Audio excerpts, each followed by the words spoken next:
ನಮಸ್ಕಾರ ಸ್ನೇಹಿತರೆ. ಮಾರ್ಚ್ 3, 2026 ಅಂದರೆ ಇದೇ ತಿಂಗಳ 3ನೇ ತಾರೀಕು ಅತಿ ಶಕ್ತಿಯುತವಾದ ಹೋಳಿ ಹುಣ್ಣಿಮೆ ಬಂದಿದೆ. ಅದರ ಜೊತೆಗೆ ಚಂದ್ರಗ್ರಹಣ ಕೂಡ ಬಂದಿದೆ. ಈ ವರ್ಷದ ಫಾಲ್ಗುಣ ಮಾಸದ ಹುಣ್ಣಿಮೆಯು ಚಂದ್ರಗ್ರಹಣದೊಂದಿಗೆ ಹೊಂದಿಕೆಯಾಗುವುದರಿಂದ ಅದನ್ನು ವಿಶೇಷವೆಂದು ಪರಿಗಣಿಸಲಾಗುತ್ತದೆ. ಮಾರ್ಚ್ 3, 2026 ಬರುವ ಫಾಲ್ಗುಣ ಮಾಸದ ಹುಣ್ಣಿಮೆಯೆಂದು ಸಂಭವಿಸುವ ಚಂದ್ರಗ್ರಹಣವು ಧಾರ್ಮಿಕ ಆಚರಣೆಗಳು ಮತ್ತು ಸಂಪ್ರದಾಯಗಳಲ್ಲಿ ಕೆಲವು ಬದಲಾವಣೆಗಳನ್ನು ಉಂಟು ಮಾಡಬಹುದು. ಗಜಕೇಸರಿ ಯೋಗ, ಬ್ರಹ್ಮಯೋಗ ಸೇರಿದಂತೆ ಅನೇಕ ಪರಿಣಾಮಕಾರಿ ಯೋಗಗಳು ರೂಪುಗೊಳ್ಳುತ್ತಿವೆ. ಇದರಿಂದಾಗಿ 5 ರಾಶಿಗಳಿಗೆ ಪ್ರಯೋಜನಕಾರಿಯಾಗಲಿದೆ. ಯಾವ 5 ರಾಶಿಗಳು ಶಿವನ ಅನುಗ್ರಹಕ್ಕೆ ಪಾತ್ರರಾಗಲಿದೆ? ಈ ರಾಶಿಗಳಿಗೆ ಹೇಗಿರುತ್ತದೆ ಎಂದು ತಿಳಿಯೋಣ. ಚಂದ್ರನು ಸಿಂಹ ರಾಶಿಯ ನಂತರ ಕನ್ಯಾ ರಾಶಿಯಲ್ಲಿ ಸಂಚರಿಸಲಿದ್ದಾನೆ. ಜೊತೆಗೆ ಅನೇಕ ಶುಭ ಸಂಯೋಜನೆಯು ರೂಪುಗೊಳ್ಳುತ್ತಿದೆ. ಇದು ಈ ದಿನದ ಮಹತ್ವವನ್ನು ಇನ್ನಷ್ಟು ಹೆಚ್ಚಿಸಿದೆ. 5 ರಾಶಿಗಳು ರೂಪುಗೊಳ್ಳುವ ಶುಭಯೋಗದ ಪ್ರಯೋಜನವನ್ನು ಪಡೆಯುತ್ತವೆ. ಈ ರಾಶಿಗಳ ಜೊತೆಗೆ ಕೆಲವು ಜ್ಯೋತಿಷ್ಯ ಪರಿಹಾರಗಳನ್ನು ಸಹ ವಿವರಿಸಲಾಗಿದೆ. ಈ ಪರಿಹಾರಗಳನ್ನು ಮಾಡುವುದರಿಂದ ಜಾತಕದಲ್ಲಿ ಚಂದ್ರದೇವನ ಸ್ಥಾನವು ಬಲಗೊಳ್ಳುತ್ತದೆ ಮತ್ತು ಶಿವನ ಕೃಪೆಗೆ ಪಾತ್ರರಾಗಲಿದ್ದಾರೆ. ಈ ದಿನ ಯಾವ ರಾಶಿಗಳಿಗೆ ಅದೃಷ್ಟ ಒಲಿಯಲಿದೆ ಎಂದು ನೋಡೋಣ ಬನ್ನಿ. ಅದಕ್ಕೂ ಮುಂಚೆ ನೀವಿನ್ನು ಚಾನಲ್ಗೆ ಸಬ್ಸ್ಕ್ರೈಬ್ ಆಗಿಲ್ಲ ಅಂದರೆ ಈಗಲೇ ಸಬ್ಸ್ಕ್ರೈಬ್ ಆಗಿ, ಹಾಗೆ ವಿಡಿಯೋಗೆ ಲೈಕ್ ಮಾಡಿ, ವಿಡಿಯೋ ಸ್ಕಿಪ್ ಮಾಡದೆ ಕೊನೆ ತನಕ ನೋಡಿ. ಮೇಷರಾಶಿ. ಮೇಷರಾಶಿಗೆ ಸೇರಿದ ಜನರಿಗೆ ಲಾಭದಾಯಕವಾಗಿರಲಿದೆ. ಮೇಷರಾಶಿಗೆ ಸೇರಿದ ಜನರು ಹೂಡಿಕೆಗಳಿಂದ ಉತ್ತಮ ಲಾಭವನ್ನು ಪಡೆಯುವ ಯೋಗವಿದೆ ಮತ್ತು ನೀವು ಪೂಜಾ ಇತ್ಯಾದಿ ಧಾರ್ಮಿಕ ಕಾರ್ಯಗಳನ್ನು ಹೆಚ್ಚಿನ ಆಸಕ್ತಿಯನ್ನು ಹೊಂದುವಿರಿ. ರಚನಾತ್ಮಕ ಕಾರ್ಯಗಳಲ್ಲಿ ನಿಮ್ಮ ಆಸಕ್ತಿ ಹೆಚ್ಚಾಗುವುದು ಮತ್ತು ಪ್ರತಿಯೊಂದು ಕೆಲಸದಲ್ಲಿ ಕ್ರಿಯೇಟಿವಿಟಿ ತರಲು ನೀವು ಆಸೆ ಪಡುತ್ತೀರಿ. ಇದರಿಂದ ನಿಮಗೆ ಹೆಚ್ಚಿನ ಲಾಭವಾಗಲಿದೆ. ಕೆಲಸವನ್ನು ಮಾಡುವ ಮೇಷರಾಶಿಗೆ ಸೇರಿದ ಜನರು ನಿಮ್ಮ ಕೆಲಸದ ಸ್ಥಳದಲ್ಲಿ ದೀಪಾವಳಿಗಾಗಿ ಉಡುಗೊರೆ ಅಥವಾ ರಜೆಯನ್ನು ಪಡೆಯುವ ಸಾಧ್ಯತೆ ಇದೆ. ಇದರಿಂದಾಗಿ ನೀವು ಸಂತೋಷದಿಂದಿರುವಿರಿ. ವ್ಯಾಪಾರವನ್ನು ಮಾಡುವ ಮೇಷರಾಶಿಗೆ ಸೇರಿದ ಜನರು ತಮ್ಮ ಯೋಜನೆಗಳನ್ನು ನಿಭಾಯಿಸುವುದರೊಂದಿಗೆ ನೀವು ಹೆಚ್ಚಿನ ಲಾಭ ಗಳಿಸುವ ಉತ್ತಮ ಅವಕಾಶ ದೊರಕುವುದು. ಮನೆಯಲ್ಲಿ ದೀಪಾವಳಿಗಾಗಿ ತಯಾರಿಯನ್ನು ನಡೆಸುವಿರಿ ಮತ್ತು ಮನೆಯ ಅಲಂಕಾರ ಕಾರ್ಯಗಳನ್ನು ಪೂರ್ಣಗೊಳಿಸುವಿರಿ. ಸಂಜೆ ಮನೆಯ ಸದಸ್ಯರೊಂದಿಗೆ ಕೆಲವು ಖರೀದಿಯನ್ನು ಮಾಡುವಿರಿ. ಇದರಿಂದಾಗಿ ನೀವು ಸಂತೋಷದಿಂದಿರುವಿರಿ. ಮೇಷರಾಶಿಯವರಿಗೆ ತುಂಬ ಶುಭಕರವಾಗಿರುತ್ತದೆ. ಈ ಅವಧಿಯಲ್ಲಿ ನಿಮ್ಮ ಹೃದಯದ ಎಲ್ಲ ಆಸೆಗಳು ಈಡೇರುತ್ತವೆ. ಕುಟುಂಬದಲ್ಲಿ ಸಂತೋಷದ ಕ್ಷಣಗಳು ಇರುತ್ತವೆ. ಜೀವನದಲ್ಲಿ ಎಲ್ಲ ಕಷ್ಟಗಳು ದೂರವಾಗುತ್ತವೆ. ಸ್ಥಗಿತಗೊಂಡ ಕಾಮಗಾರಿಗಳು ಪೂರ್ಣಗೊಳ್ಳಲಿವೆ. ಸಂಪತ್ತು ಇರುತ್ತದೆ. ಆದಾಯದ ಹೊಸ ಮಾರ್ಗಗಳನ್ನು ಕಂಡುಕೊಳ್ಳಲಾಗುವುದು. ಉದ್ಯೋಗಾಕಾಂಕ್ಷಿಗಳು ಕೆಲಸದಲ್ಲಿ ಧನಾತ್ಮಕ ಬದಲಾವಣೆಗಳನ್ನು ಕಾಣುತ್ತಾರೆ. ಪ್ರೇಮ ಸಂಬಂಧಗಳು ಸಂತೋಷವಾಗಿರುತ್ತವೆ. ಪರಿಹಾರ: ಬ್ರಹ್ಮ ಮುಹೂರ್ತದಲ್ಲಿ ಎದ್ದು ಮನೆಯನ್ನು ಸ್ವಚ್ಛಗೊಳಿಸಿ, ಗಂಗಾ ಜಲವನ್ನು ಸಿಂಪಡಿಸಿ ಮತ್ತು ಸ್ನಾನ ಹಾಗೂ ಧ್ಯಾನದ ನಂತರ ಹಳದಿ ಬಟ್ಟೆಗಳನ್ನು ಧರಿಸಿ. ಇದರ ನಂತರ ವಿಷ್ಣು ಮತ್ತು ತಾಯಿ ಲಕ್ಷ್ಮಿಯನ್ನು ಪೂಜಿಸಿ. ಕಟಕ ರಾಶಿ. ಕಟಕ ರಾಶಿಗೆ ಸೇರಿದ ಜನರಿಗೆ ಪ್ರಭಾವಶಾಲಿಯಾದ ದಿನವಾಗಿರಲಿದೆ. ಕಟಕ ರಾಶಿಗೆ ಸೇರಿದ ಜನರು ತಮ್ಮ ಎಲ್ಲ ಕೆಲಸಗಳಲ್ಲಿ ಸಂತುಷ್ಟಿಯನ್ನು ಹೊಂದುವರು ಮತ್ತು ನಿಮ್ಮ ಸಂಗಾತಿಯೊಂದಿಗೆ ಮನೆಗಾಗಿ ಅಗತ್ಯ ವಸ್ತುಗಳನ್ನು ಖರೀದಿಸುವಿರಿ. ನೀವು ಹೂಡಿಕೆಯನ್ನು ಮಾಡಿದರೆ ಭವಿಷ್ಯದಲ್ಲಿ ಅನುಕೂಲಕರ ಫಲಿತಾಂಶ ದೊರಕುವುದು ಮತ್ತು ಜೀವನದಲ್ಲಿ ಸಕಾರಾತ್ಮಕ ಬದಲಾವಣೆಯನ್ನು ಕಾಣುವಿರಿ. ನಿಮ್ಮ ತಾಯಿಯೊಂದಿಗೆ ನೀವು ಉತ್ತಮ ಸಂಬಂಧವನ್ನು ಹೊಂದದೇ ಇದ್ದರೆ ನಿಮ್ಮ ಸಂಬಂಧ ಬಲಗೊಳ್ಳುವುದು ಮತ್ತು ಅವರ ಸಲಹೆಯಿಂದ ನೀವು ಲಾಭವನ್ನು ಪಡೆಯುವಿರಿ. ಈ ರಾಶಿಗೆ ಸೇರಿದ ಅವಿವಾಹಿತರಿಗೆ ಉತ್ತಮ ಸಂಬಂಧ ದೊರಕುವುದು. ಇದರಿಂದಾಗಿ ಮನೆಯ ಎಲ್ಲ ಸದಸ್ಯರು ಸಂತೋಷದಿಂದಿರುವರು. ಸ್ವಂತ ವ್ಯಾಪಾರವನ್ನು ಮಾಡುವ ಕಟಕ ರಾಶಿಗೆ ಸೇರಿದ ಜನರು ತಮ್ಮ ಪ್ರತಿಸ್ಪರ್ಧಿಗಳಿಗೆ ಉತ್ತಮ ಸ್ಪರ್ಧೆಯನ್ನು ನೀಡುವರು. ನಿಮ್ಮ ಮನೆಯ ಯಾವುದಾದರೂ ಸದಸ್ಯರು ಮನೆಯಿಂದ ದೂರವಿದ್ದರೆ ದೀಪಾವಳಿಯ ರಜೆಗಾಗಿ ಮನೆಗೆ ವಾಪಸ್ಸು ಬರುವರು. ಸಂಜೆಯ ಸಮಯದಲ್ಲಿ ನೀವು ಮನೆಯವರೊಂದಿಗೆ ಮತ್ತು ಮಕ್ಕಳೊಂದಿಗೆ ಮೋಜು ಮಸ್ತಿಯಿಂದ ಕಾಲವನ್ನು ಕಳೆಯುವಿರಿ. ಕರ್ಕ ರಾಶಿಯ ಜನರಿಗೆ ತುಂಬ ಪ್ರಯೋಜನಕಾರಿಯಾಗಿದೆ. ಈ ರಾಶಿಚಕ್ರ ಚಿಹ್ನೆಯಲ್ಲಿ ಶುಕ್ರ ಮತ್ತು ಗುರುಗಳ ಸಂಯೋಗವು 12ನೇ ಮನೆಯಲ್ಲಿ ನಡೆಯುತ್ತಿದೆ. ಅಂತಹ ಪರಿಸ್ಥಿತಿಯಲ್ಲಿ ನೀವು ಆಧ್ಯಾತ್ಮಿಕತೆಯ ಕಡೆಗೆ ಹೆಚ್ಚು ಒಲವು ತೋರುತ್ತೀರಿ. ಧಾರ್ಮಿಕ ಕಾರ್ಯಗಳಲ್ಲಿ ಸಕ್ರಿಯವಾಗಿ ಭಾಗವಹಿಸಬಹುದು. ದೀರ್ಘಕಾಲದ ಸಮಸ್ಯೆಗಳು ಈಗ ಕೊನೆಗೊಳ್ಳಬಹುದು. ಇದರೊಂದಿಗೆ ವಿದೇಶಕ್ಕೆ ಹೋಗುವ ನಿಮ್ಮ ಕನಸು ನನಸಾಗಬಹುದು. ನೀವು ವಿದೇಶದಲ್ಲಿ ಕೆಲಸ ಮಾಡುತ್ತಿದ್ದರೆ ನೀವು ಉತ್ತಮ ಆರ್ಥಿಕ ಲಾಭವನ್ನು ಪಡೆಯಬಹುದು. ಪರಿಹಾರ: ವಿಷ್ಣುವಿನೊಂದಿಗೆ ತುಳಸಿ ದೇವಿಯನ್ನು ಪೂಜಿಸಿ ಮತ್ತು ಬೆಳಿಗ್ಗೆ ಹಾಗೂ ಸಂಜೆ ತುಪ್ಪದಿಂದ ದೀಪವನ್ನು ಬೆಳಗಿಸಿ ತುಳಸಿಯ ಮುಂದೆ ಕುಳಿತು ತುಳಸಿ ಮಾಲೆಯೊಂದಿಗೆ ಓಂ ನಮೋ ಭಗವತೆ ವಾಸುದೇವಾಯ ಮಂತ್ರವನ್ನು 108 ಬಾರಿ ಪಠಿಸಿ. ಸಿಂಹರಾಶಿ: ಸಿಂಹರಾಶಿಗೆ ಸೇರಿದ ಜನರಿಗೆ ಸಂತೋಷದ ದಿನವಾಗಿರುವುದು. ಸಿಂಹರಾಶಿಗೆ ಸೇರಿದ ಜನರು ವ್ಯವಹಾರದಲ್ಲಿ ಅತ್ಯಂತ ವಿನಯ ಮತ್ತು ಮೃದು ಮಾತಿನಿಂದಾಗಿ ನೀವು ಬೇರೆಯವರಿಂದ ನಿಮ್ಮ ಕೆಲಸವನ್ನು ಮಾಡಿಸುವಲ್ಲಿ ಯಶಸ್ಸು ಕಾಣುವಿರಿ. ಶಿವನ ಕೃಪೆಯಿಂದಾಗಿ ನೀವು ಸಂತೋಷ ಮತ್ತು ಸಮೃದ್ಧಿಯನ್ನು ಹೊಂದುವಿರಿ ಮತ್ತು ನಿಮ್ಮ ಬ್ಯಾಂಕ್ ಬ್ಯಾಲೆನ್ಸ್ ಸಾಕಷ್ಟು ಹೆಚ್ಚಾಗುವ ಸಾಧ್ಯತೆ ಇದೆ. ನಿಮ್ಮ ಹಣವು ಈಗಾಗಲೇ ಕಳೆದು ಹೋಗಿದ್ರೆ ನೀವು ಅದನ್ನು ವಾಪಸ್ ಪಡೆಯುವ ಸಂಭವವಿದೆ. ಇದರಿಂದಾಗಿ ನಿಮ್ಮ ಪ್ರೀತಿ ಪಾತ್ರರೊಂದಿಗಿನ ನಿಮ್ಮ ಸಂಬಂಧ ಸಾಕಷ್ಟು ಸುಧಾರಿಸುವುದು. ಈ ರಾಶಿಗೆ ಸೇರಿದ ಜನರು ದಿನಪೂರ್ತಿ ಕೆಲಸದಲ್ಲಿರುವವರು ಮತ್ತು ಹೆಚ್ಚಿನ ಲಾಭವನ್ನು ಪಡೆಯುವುದರಿಂದ ಸಂತೋಷದಿಂದ ಇರುವವರು. ಕುಟುಂಬ ಅಥವಾ ವೈವಾಹಿಕ ಜೀವನದಲ್ಲಿನ ಎಲ್ಲ ಸಮಸ್ಯೆಗಳು ದೂರವಾಗುವುದು ಮತ್ತು ನಿಮ್ಮ ಸಂಬಂಧ ಬಲಗೊಳ್ಳುವುದು. ಮನೆಯ ಮಕ್ಕಳೊಂದಿಗೆ ನೀವು ಮೋಜು ಮಸ್ತಿಯಿಂದ ಸಮಯವನ್ನು ಕಳೆಯುವಿರಿ. ಪರಿಹಾರ: ಲಕ್ಷ್ಮೀನಾರಾಯಣನು ಅರಳಿವರದಲ್ಲಿ ವಾಸವಾಗಿರುತ್ತಾನೆ. ಆದ್ದರಿಂದ ಈ ದಿನ ತುಪ್ಪದ ದೀಪವನ್ನು ಬೆಳಗಿಸಿ ಮತ್ತು 7 ಅಥವಾ 11 ಬಾರಿ ಪ್ರದಕ್ಷಿಣೆ ಹಾಕಿ. ಮಕರ ರಾಶಿ: ಮಕರ ರಾಶಿಗೆ ಸೇರಿದ ಜನರಿಗೆ ಉತ್ಸಾಹದಿಂದ ಕೂಡಿರುವ ದಿನವಾಗಿರಲಿದೆ. ಮಕರ ರಾಶಿಗೆ ಸೇರಿದ ಜನರಿಗೆ ವಿಶೇಷವಾಗಿರುವುದು, ಏಕೆಂದರೆ ಬೆಳಿಗ್ಗೆಯಿಂದಲೇ ನೀವು ಶುಭ ಸುದ್ದಿಯನ್ನು ಪಡೆಯುವಿರಿ ಮತ್ತು ಒಂದರ ನಂತರ ಇನ್ನೊಂದರಂತೆ ಜೀವನದಲ್ಲಿ ಹೆಚ್ಚಿನ ಅನುಕೂಲವಾಗಲಿದೆ. ಈ ಅವಧಿಯಲ್ಲಿ ನಿಮ್ಮ ಸ್ಥಿತಿ ಸಾಕಷ್ಟು ಬಲಗೊಳ್ಳಲಿದೆ. ಪ್ರೀತಿಯಲ್ಲಿರುವ ಮಕರ ರಾಶಿಗೆ ಸೇರಿದ ಜನರಿಗೆ ಉತ್ತಮವಾದ ದಿನವಾಗಿರಲಿದೆ. ನೀವು ನಿಮ್ಮ ಸಂಗಾತಿಯನ್ನು ನಿಮ್ಮ ಪ್ರೀತಿ ಪಾತ್ರರಿಗೆ ಭೇಟಿ ಮಾಡಿಸುವಿರಿ. ಇದರಿಂದಾಗಿ ಅವರು ನಿಮ್ಮ ಮದುವೆಗೆ ಒಪ್ಪಿಗೆ ಸೂಚಿಸುವ ಸಾಧ್ಯತೆ ಇರುತ್ತದೆ. ಈ ರಾಶಿಗೆ ಸೇರಿದ ಕೆಲಸವನ್ನು ಹುಡುಕುತ್ತಿರುವ ಜನರು ಯಶಸ್ಸು ಕಾಣುವರು. ಸಂಜೆ ನೀವು ನಿಮ್ಮ ಪ್ರೀತಿ ಪಾತ್ರರೊಂದಿಗೆ ಮಹತ್ವಪೂರ್ಣ ವಿಷಯದ ಬಗ್ಗೆ ಚರ್ಚೆಯನ್ನು ನಡೆಸುವಿರಿ. ಪರಿಹಾರ: ಉದ್ಯೋಗ ಮತ್ತು ವ್ಯವಹಾರದಲ್ಲಿ ಪ್ರಗತಿಗಾಗಿ ಉಪವಾಸವನ್ನು ಮಾಡಿ ಮತ್ತು ವಿಷ್ಣುವನ್ನು ಭಕ್ತಿಯಿಂದ ಪೂಜಿಸಿ ಮತ್ತು ವಿಷ್ಣು ಸಹಸ್ರನಾಮವನ್ನು ಪಠಿಸಿ. ಜೊತೆಗೆ ಇಡೀ ಮನೆಗೆ ಗಂಗಾ ಜಲವನ್ನು ಸಿಂಪಡಿಸಿ.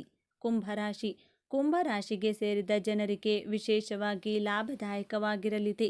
ಕುಂಭರಾಶಿಗೆ ಸೇರಿದ ಜನರಿಗೆ ರೋಗ ನಿರೋಧಕ ಶಕ್ತಿ ಬಲಗೊಳ್ಳುವುದು ಮತ್ತು ನಿಮ್ಮ ಆರೋಗ್ಯ ಉತ್ತಮವಾಗಿರುತ್ತದೆ. ಹಣವನ್ನು ಗಳಿಸುವ ಹೆಚ್ಚಿನ ಸಾಮರ್ಥ್ಯವನ್ನು ಹೊಂದುವಿರಿ. ಯಾವುದಾದರೂ ತಂತ್ರಜ್ಞಾನ ಆಧಾರಿತ ವಸ್ತುಗಳನ್ನು ಖರೀದಿಸುವಿರಿ. ಸಾಮಾಜಿಕ ಮತ್ತು ಧಾರ್ಮಿಕ ಕಾರ್ಯಗಳಲ್ಲಿ ನೀವು ಭಾಗವಹಿಸುವಿರಿ. ಇದರಿಂದ ನಿಮಗೆ ಮಾನಸಿಕ ಶಾಂತಿ ದೊರಕುವುದು ಮತ್ತು ಗೌರವ ಖ್ಯಾತಿ ಹೆಚ್ಚಾಗುವುದು. ಕೆಲಸವನ್ನು ಮಾಡುವ ಅಥವಾ ವ್ಯಾಪಾರವನ್ನು ಮಾಡುವ ಕುಂಭರಾಶಿಗೆ ಸೇರಿದ ಜನರಿಗೆ ಉತ್ತಮ ಲಾಭ ದೊರಕುವುದು ಮತ್ತು ಪ್ರತಿಯೊಂದು ಕ್ಷೇತ್ರದಲ್ಲಿ ಉತ್ತಮ ಸಾಧನೆಯನ್ನು ಮಾಡುವರು. ಮನೆಯಲ್ಲಿ ಸದಸ್ಯರು ಪರಸ್ಪರ ಸಹಾಯ ಮಾಡುವರು ಮತ್ತು ಮನೆಯ ಹಿರಿಯರೊಂದಿಗೆ ಯಾವುದಾದರೂ ಸಮಾರಂಭದ ಬಗ್ಗೆ ಚರ್ಚೆಯನ್ನು ನಡೆಸುವಿರಿ. ಸಂಜೆ ನೀವು ನಿಮ್ಮ ಸಂಗಾತಿಯೊಂದಿಗೆ ಧಾರ್ಮಿಕ ಕಾರ್ಯಗಳಲ್ಲಿ ಭಾಗವಹಿಸುವಿರಿ. ಇದರಿಂದಾಗಿ ನೀವು ಮಾನಸಿಕ ಶಾಂತಿಯನ್ನು ಹೊಂದುವಿರಿ.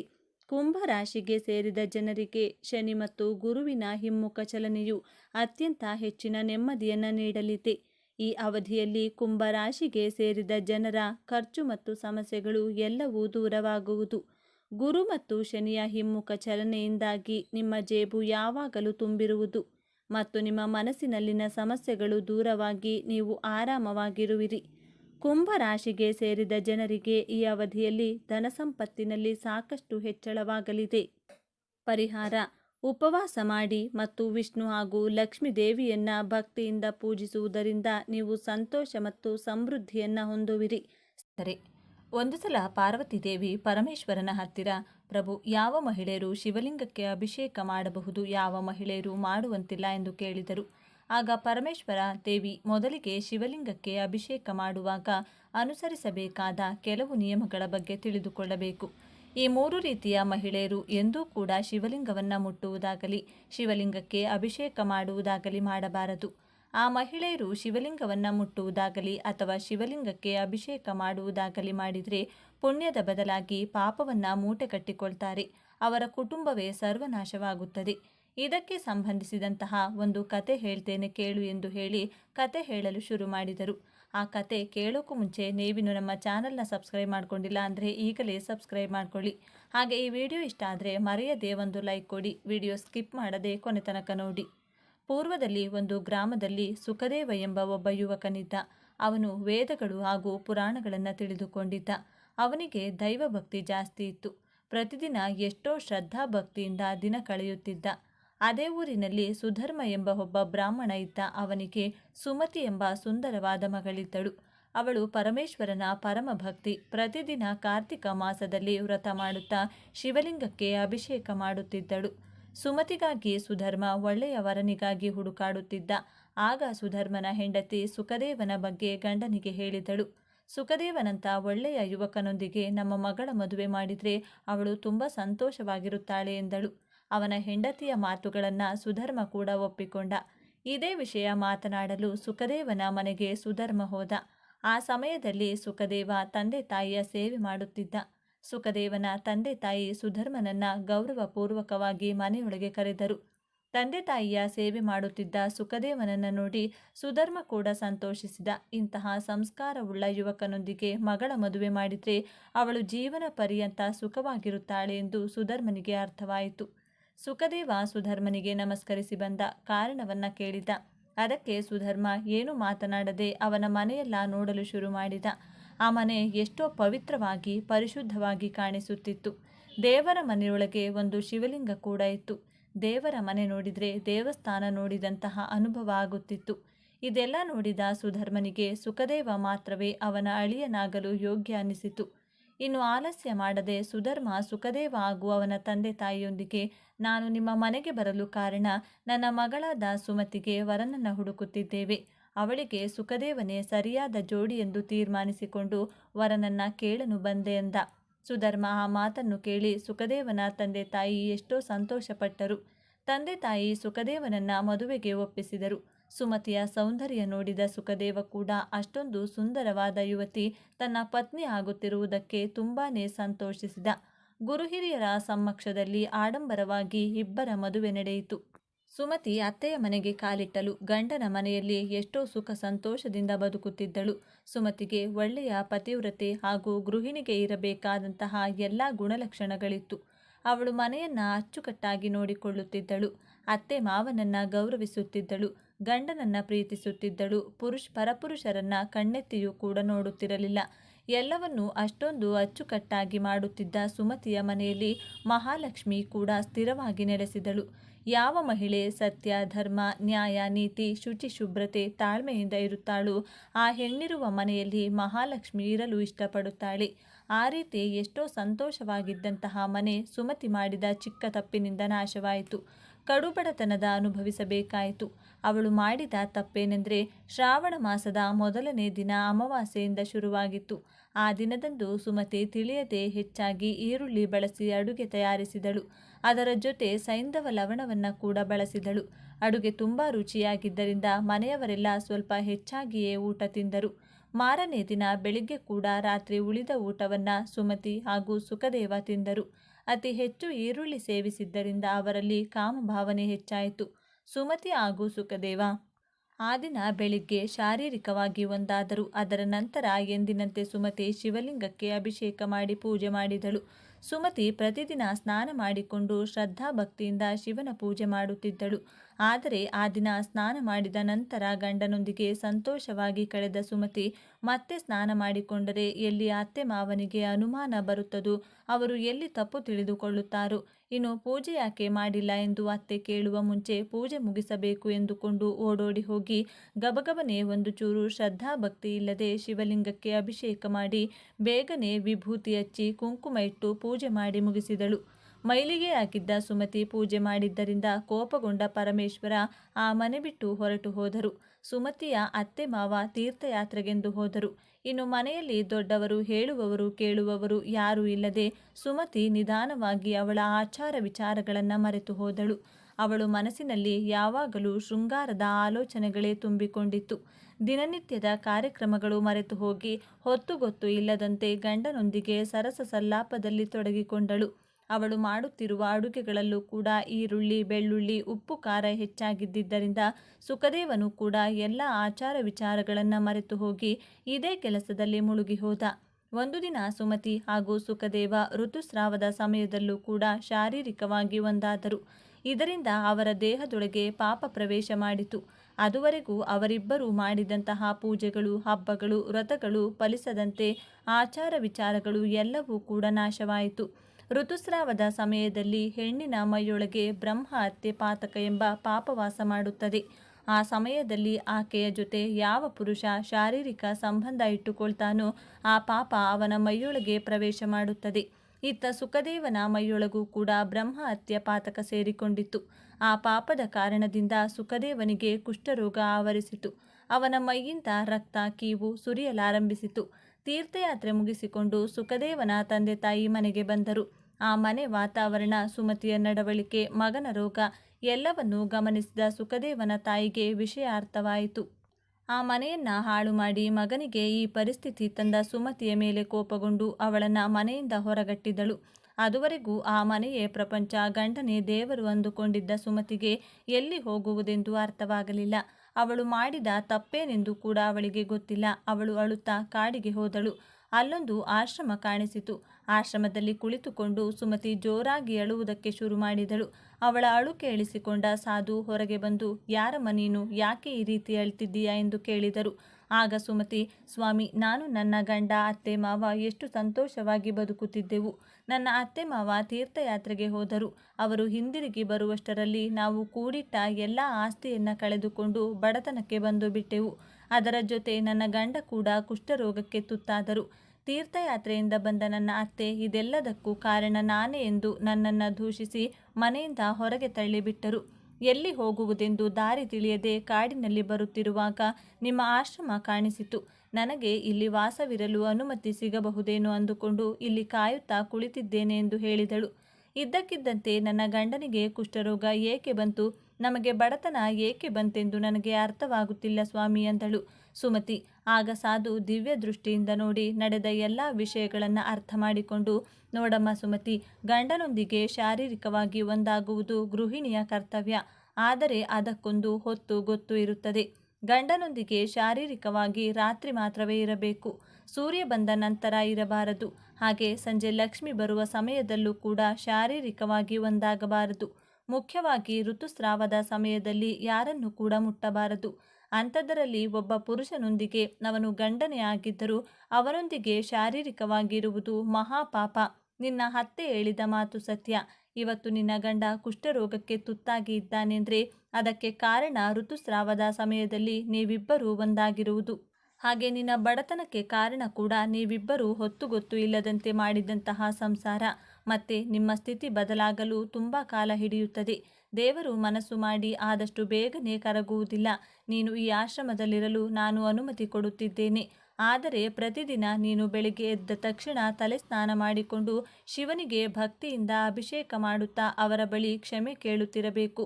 ಯಾವ ರೀತಿಯಾದ ಘೋರ ಪಾಪಗಳನ್ನು ಮಾಡಿದರೂ ಪರಮೇಶ್ವರ ಭಕ್ತಿಯಿಂದ ಅವರಿಗೆ ಕೈಜೋಡಿಸಿ ನಮಸ್ಕರಿಸಿದರೆ ಅವರನ್ನು ಕ್ಷಮಿಸಿ ಬಿಡುತ್ತಾರೆ. ಹಾಗಾಗಿ ನೀನು ಮಾಡಿರುವ ಪಾಪಗಳಿಗೆ ಪ್ರಾಯಶ್ಚಿತವಾಗಿ 1 ವರ್ಷದ ಕಾಲ ಶಿವನಿಗೆ ಪ್ರತಿದಿನ ಶ್ರದ್ಧಾಭಕ್ತಿಯಿಂದ ಅಭಿಷೇಕ ಮಾಡುತ್ತಿರುವಂದರು ಸಾಧು ಅವರು ಹೇಳಿದ ಪ್ರಕಾರ ಸುಮತಿ ಪ್ರತಿದಿನ ಎದ್ದ ತಕ್ಷಣ ಸ್ನಾನ ಮಾಡಿಕೊಂಡು ಮಡಿಬಟ್ಟೆಯಲ್ಲೇ ಶಿವನಿಗೆ ನೀರಿನಿಂದ ಅಭಿಷೇಕ ಮಾಡಿ ಬಿಲ್ವ ಪತ್ರೆಗಳಿಂದ ಅರ್ಚನೆ ಮಾಡುತ್ತಿದ್ದಳು. ಅದರ ನಂತರ ಆಶ್ರಮದಲ್ಲಿರುವ ಹಸುಗಳಿಗೆ ಸ್ನಾನ ಮಾಡಿಸಿ ಹುಲ್ಲು ಹಾಕುತ್ತಾ ಅವುಗಳಿಗೂ ಪೂಜೆ ಮಾಡುತ್ತಿದ್ದಳು. ಇದೇ ರೀತಿ 1 ವರ್ಷ ಮುಗಿದು ಹೋಯಿತು. ಅದುವರೆಗೂ ಪರಮೇಶ್ವರ ಕೂಡ ಅವಳನ್ನು ಪರೀಕ್ಷಿಸುತ್ತಿದ್ದರು.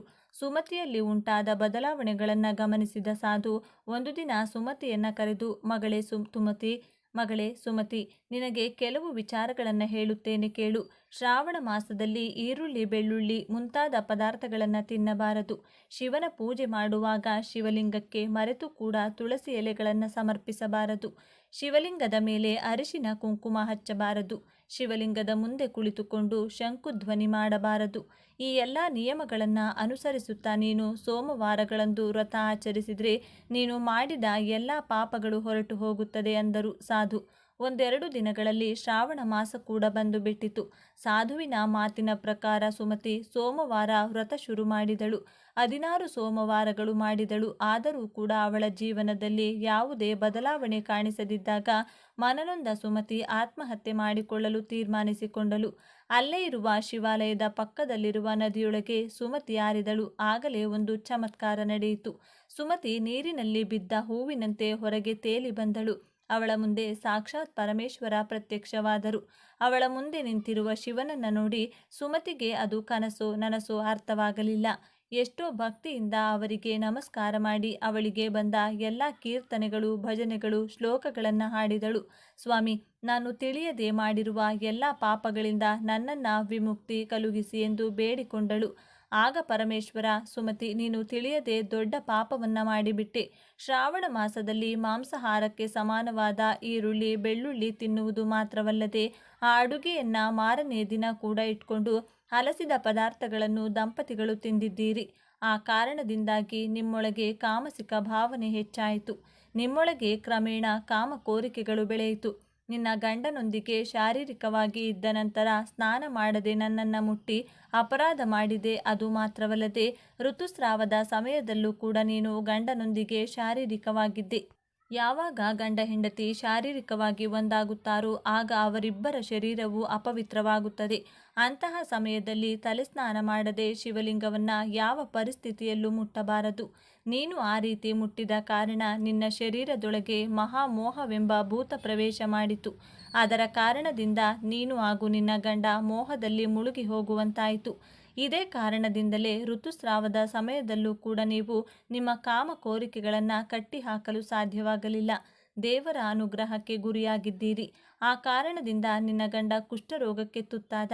ಆ ಸಾಧುವಿನ ಆದೇಶದ ಮೇರೆಗೆ 1 ವರ್ಷದ ಕಾಲ ನೀನು ಬ್ರಹ್ಮಚರ್ಯ ಪಾಲಿಸುತ್ತಾ ಶ್ರದ್ಧಾಭಕ್ತಿಯಿಂದ ನನ್ನ ವ್ರತ ಮಾಡಿದೆ. 16 ಸೋಮವಾರಗಳ ಕಾಲ ವ್ರತ ಕೂಡ ನಿಷ್ಠೆಯಿಂದ ಮಾಡಿದೆ. ಹಾಗಾಗಿ ನೀನು ನಿನ್ನ ಪಾಪಗಳಿಂದ ವಿಮುಕ್ತಿ ಪಡೆದುಕೊಂಡಿರುವೆ ಎಂದರು ಪರಮೇಶ್ವರ. ಆಗ ಸುಮತಿ ಕೃತಜ್ಞತೆ ಹೇಳುತ್ತಾ, ಸ್ವಾಮಿ, ನನ್ನದೊಂದು ಸಂದೇಹವಿದೆ. ಯಾವ ರೀತಿಯಾದ ಮಹಿಳೆಯರು ಶಿವಲಿಂಗಕ್ಕೆ ಅಭಿಷೇಕ ಮಾಡಬಹುದು, ಯಾವ ಮಹಿಳೆಯರು ಮಾಡಬಾರದೆಂದು ಕೇಳಿದಳು. ಆಗ ಪರಮೇಶ್ವರ, ಸುಮತಿ, ಶಿವಲಿಂಗ ನನಗೆ ಅತ್ಯಂತ ಪ್ರಿಯವಾದದ್ದು. ಅದು ನನ್ನ ರೂಪಕ್ಕೆ ಪ್ರತಿರೂಪವಿದ್ದಂತೆ. ಹಾಗಾಗಿ ಯಾವ ಪರಿಸ್ಥಿತಿಯಲ್ಲೂ ಅಪವಿತ್ರವಾಗಿರುವ ಸಮಯದಲ್ಲಿ ಶಿವಲಿಂಗವನ್ನು ಮುಟ್ಟಬಾರದು. ಮಹಿಳೆಯರು ಋತುಸ್ರಾವವಾದಾಗ ಶಿವಲಿಂಗವನ್ನು ಮುಟ್ಟುವುದಾಗಲಿ ಅದರ ಹತ್ತಿರ ಹೋಗುವುದಾಗಲಿ ಮಾಡಬಾರದು. ಇನ್ನು ಪುರುಷ ಹಾಗೂ ಸ್ತ್ರೀ ಶಾರೀರಿಕವಾಗಿ ಒಂದಾದ ನಂತರ ಅವರ ಶರೀರವು ಅಪವಿತ್ರವಾಗುತ್ತದೆ. ಆ ಸಮಯದಲ್ಲೂ ಕೂಡ ಶಿವಲಿಂಗವನ್ನು ಮುಟ್ಟಬಾರದು. ಪವಿತ್ರವಾದ ಅರಿಶಿನ ನೀರಿನಿಂದ ತಲೆ ಸ್ನಾನ ಮಾಡಿಕೊಂಡ ನಂತರವೇ ಒಬ್ಬ ಮಹಿಳೆ ಶಿವಲಿಂಗಕ್ಕೆ ಅಭಿಷೇಕ ಮಾಡಲು ಅರ್ಹಳಾಗುತ್ತಾಳೆ. ಯಾವ ಹೆಣ್ಣು ಗಂಡನನ್ನು ಬಿಟ್ಟು ದೂರ ಆಗಿರುತ್ತಾಳೋ, ಯಾವ ಹೆಣ್ಣು ಪರಪುರುಷನೊಂದಿಗೆ ಸಂಬಂಧ ಇಟ್ಟುಕೊಂಡಿರುತ್ತಾಳೋ, ಯಾವ ಹೆಣ್ಣು ಗಂಡನನ್ನು ಕೆಟ್ಟ ಮಾತುಗಳಿಂದ ನಿಂದಿಸುತ್ತಾಳೋ, ಯಾವ ಹೆಣ್ಣು ಪುರುಷರನ್ನು ಕಾಮದೃಷ್ಟಿಯಿಂದ ನೋಡುತ್ತಾಳೋ ಅಂತಹ ಮಹಿಳೆಯರು ಕೂಡ ಶಿವಲಿಂಗವನ್ನು ಮುಟ್ಟಬಾರದು. ಆ ರೀತಿ ಮಾಡಿದರೆ ಅವಳ ಶರೀರವು ಪಾಪದಿಂದ ತುಂಬಿ ಹೋಗುತ್ತದೆ. ಶಿವಲಿಂಗವನ್ನು ಪೂಜಿಸುವ ಅರ್ಹತೆ ಕೇವಲ ಪತಿವ್ರತೆಗಳಿಗೆ ಮಾತ್ರವೇ ಇರುತ್ತೆ. ವೇಶ್ಯ ವೃತ್ತಿಯಲ್ಲಿರುವ ಮಹಿಳೆಯರಿಗೆ ನನ್ನನ್ನು ಪೂಜಿಸುವ ಅರ್ಹತೆ ಇರುವುದಿಲ್ಲ ಅಂದರು ಪರಮೇಶ್ವರ. ಆಗ ಸುಮತಿ, ಸ್ವಾಮಿ, ನನ್ನದು ಇನ್ನೊಂದು ಕೋರಿಕೆ ಇದೆ. ಕುಷ್ಠರೋಗದಿಂದ ನರಳುತ್ತಿರುವ ನನ್ನ ಗಂಡನನ್ನು ಗುಣಪಡಿಸಿ ಎಂದು ಕೇಳಿದಳು. ಆಗ ಪರಮೇಶ್ವರ, ಸುಮತಿ, ನೀನು 1 ವರ್ಷದ ಕಾಲ ಬ್ರಹ್ಮಚರ್ಯ ಪಾಲಿಸುತ್ತಾ ನನಗೆ ಬಿಲ್ವ ಪತ್ರೆಗಳಿಂದ ಅರ್ಚನೆ ಮಾಡಿದೆ. ನನಗೆ ಬಿಲ್ವ ಪತ್ರೆಗಳೆಂದರೆ ತುಂಬ ಇಷ್ಟ. ಹಾಗಾಗಿ ನನಗೆ ಅರ್ಚನೆ ಮಾಡಿರುವ ಬಿಲ್ವ ಪತ್ರೆಯನ್ನು ಹೇಗಾದರೂ ನಿನ್ನ ಗಂಡನಿಗೆ ತಿನ್ನಿಸು. ಆಗ ನಿನ್ನ ಗಂಡ ಕುಷ್ಠರೋಗದಿಂದ ಗುಣವಾಗುತ್ತಾನೆ ಎಂದು ಹೇಳಿ ಮಾಯವಾದರು. ಪರಮೇಶ್ವರ ಹೇಳಿದ ಪ್ರಕಾರವೇ ಸುಮತಿ ಶಿವನ ಮೇಲಿರುವ ಕೆಲವು ಬಿಲ್ವ ಪತ್ರೆಗಳನ್ನು ತೆಗೆದುಕೊಂಡು ಗಂಡನ ಮನೆಗೆ ಹೋದಳು. ಅವನಿಗೆ ಸ್ನಾನ ಮಾಡಿಸಿ ಶಿವನ ವಿಭೂತಿಯನ್ನು ಹಣೆಗೆ ಹಚ್ಚಿ ಅವಳು ತಂದಿದ್ದ ಬಿಲ್ವ ಪತ್ರೆಯನ್ನು ತಿನ್ನಿಸಿದ್ದಳು. ಮರುಕ್ಷಣ ಸುಖದೇವ ಕುಷ್ಠರೋಗದಿಂದ ವಿಮುಕ್ತನಾದ. ಆ ಚಮತ್ಕಾರ ಕಂಡು ಎಲ್ಲರೂ ಕೂಡ ಆಶ್ಚರ್ಯಚಕಿತರಾದರು. ಎಲ್ಲರೂ ಸುಮತಿಯನ್ನ ಮೆಚ್ಚಿಕೊಂಡರು. ಮತ್ತೆ ಸುಮತಿಯ ಕುಟುಂಬ ಮೊದಲಿನಂತೆ ಸುಖ, ಸಂತೋಷ ಹಾಗೂ ಐಶ್ವರ್ಯದಿಂದ ತುಂಬಿಕೊಂಡಿತು. ಈ ಕಥೆಯನ್ನು ಹೇಳಿದ ನಂತರ ಪರಮೇಶ್ವರ ಪಾರ್ವತಿಯೊಂದಿಗೆ, ದೇವಿ, ಈಗ ನಿನ್ನ ಎಲ್ಲ ಪ್ರಶ್ನೆಗಳಿಗೂ ಉತ್ತರ ಸಿಕ್ಕಿದೆ ತಾನೆ ಎಂದು ಕೇಳಿದರು. ಆಗ ಪಾರ್ವತಿ ದೇವಿ ಸಿಕ್ಕಿದೆ ಎಂಬಂತೆ ತಲೆಯಾಡಿಸಿ ಪರಮೇಶ್ವರನಿಗೆ ಕೈಜೋಡಿಸಿ ನಮಸ್ಕರಿಸಿದರು. ಈ ವಿಡಿಯೋ ನಿಮಗೆ ಇಷ್ಟ ಆದರೆ ಲೈಕ್ ಮಾಡಿ, ಶೇರ್ ಮಾಡಿ, ತಪ್ಪದೆ ನಮ್ಮ ಚಾನಲ್ನ ಸಬ್ಸ್ಕ್ರೈಬ್ ಮಾಡಿಕೊಳ್ಳಿ. ಎಲ್ಲರೂ ಭಕ್ತಿಯಿಂದ ಓಂ ನಮಃ ಶಿವಾಯ ಅಂತ ಕಮೆಂಟ್ ಮಾಡಿ. ಧನ್ಯವಾದಗಳು.